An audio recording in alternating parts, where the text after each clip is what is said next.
The Kingdom of Fools. There once lived a king who was very intelligent. He looked down upon anyone he thought was dull. He was also very proud about the fact that in his kingdom there were no stupid people. Some distance away from the capital city lived an old teacher. He had taught the young prince, who was a sweet-natured boy once, but had turned into a proud, rude king. Many people told him about the king's boastful nature, and the teacher decided to teach his old pupil a lesson he would never forget. He called his 3 best and brightest students, Harish, Mahesh, and Umesh, and said, "We need to bring that proud king down a peg or 2. I want the 3 of you to teach him a lesson and make him realize the foolishness of his pride." The 3 students set off for the capital. Harish walked to the city market.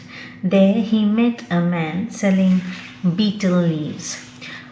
"How much for these leaves?" he asked. 10 rupees for 200 leaves, the shopkeeper replied.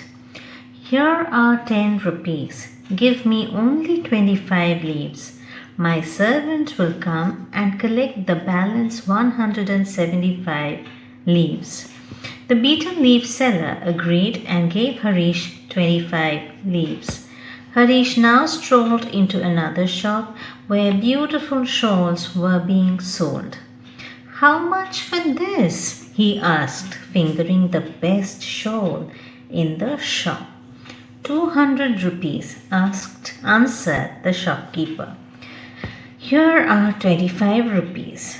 You can collect the remaining 175 rupees from the pawn shop there," Harish said, handing the shopkeeper a note. "Please give the person who brings this note the remaining 175. The note read. The shawl shop owner sent his servant with the note to the pawn shop to verify if indeed this was true. The other shopkeeper glanced at the note and said, "Yes, it's true. I have to give him 175 more. Come back in half an hour. I will count and keep them ready." The servant returned and whispered to his master. Indeed, the betel leaf seller was going to give them the remaining 175. Harish walked out with the shawl. After half an hour, when the servant went to collect the money, he found the shopkeeper busy counting out leaves. 173, 174, 175. There you go. Here are the rest of the leaves. The servant was amazed at being handed a sheaf of palm leaves instead of money. He called his master, and the 2 shopkeepers started arguing loudly. Slowly, they realized that someone had made fools of them. They rushed to complain to the king. The king was surprised to hear how a stranger had tricked the clever shopkeepers of his kingdom. He decided to keep a lookout for this man. The next day, Mahesh walked into the royal carpenter's shop. It was the middle of the afternoon, and the carpenter was in his shop tinkering with some strange-looking instruments. Mahesh was well dressed, so the carpenter thought he was rich. Enthusiastically, he started showing off his various creations.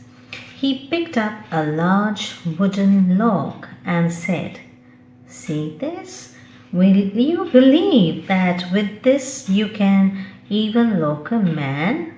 Place the person's head between the log and a pillar and turn the key, and there the man cannot escape. Mahesh pretended to be skeptical. Go on now, how can a simple wooden log do such a thing? I don't believe you. The carpenter got very agitated. But it's true, sir. I'm the king's carpenter after all. I create many complicated instruments for the state. Here, let me show you. Saying this, he put the log around his neck and the nearest pillar and turned the key. Now see, I cannot even move my neck. Are you convinced? Now just turn the key the other way to set me free. But Mahesh would not turn the key. He just stood there laughing. Then he coolly picked up the key and walked out of the shop. The carpenter could only shout at Mahesh's retreating back. You villain! Come back! Set me free! But it was in vain. Mahesh had fooled him.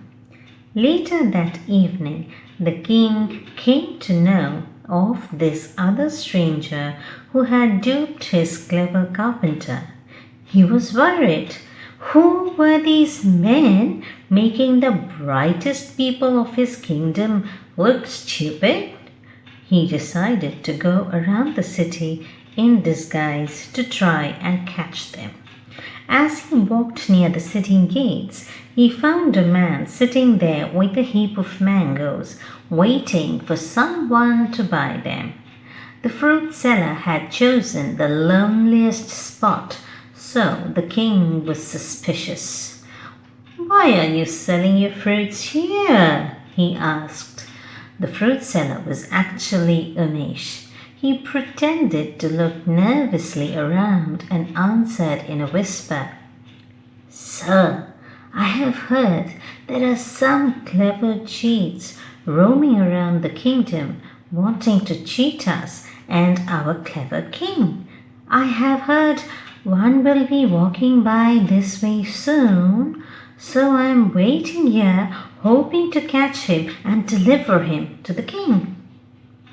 The king was surprised that this person knew all about the clever gang of cheats. Have you seen him before? Yes, sir, I know the gang. The person who is coming today is the chief. What does he look like? He's tall, hefty, and very cruel. Is there any way I can see him? The king asked excitedly. Sir, the best way is to hide. As soon as he comes, I will whistle and you can see him. But at that spot, there was neither a tree nor any rock behind which the king could hide. Then the fruit seller held out a sack. Hide in this, sir, he suggested. I will keep you next to me and anyone will think it is a sack of mangoes. The king agreed and hopped into the sack. Quickly, Umesh tied it and walked away, laughing. The king soon realized he had been tricked. But he was tied in the sack and could do nothing. Many hours later, when his soldiers came looking for him, he managed to wriggle around in the sack and attract their attention. How embarrassed he was to be set free by them. He also knew now that he and the people of his kingdom were not as clever as he loved to boast.